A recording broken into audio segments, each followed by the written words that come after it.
এই তো কোয়েল পাখির খাঁচা বানানোর কাজ শেষের দিকে, সম্পূর্ণ কাজ মোটামুটি হয়ে গেছে।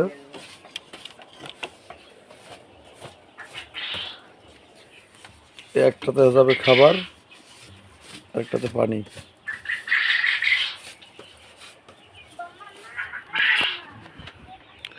এদিক দিয়ে লিটার পরিষ্কার করার জন্য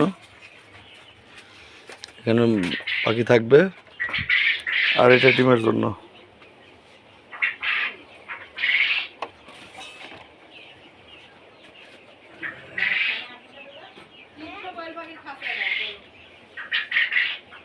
এখানে আনুমানিক 300 কোয়েল পাখি রাখা যাবে আশা করতেছি।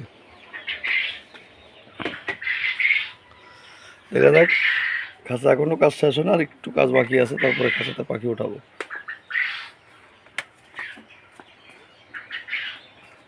ঠিক আছে,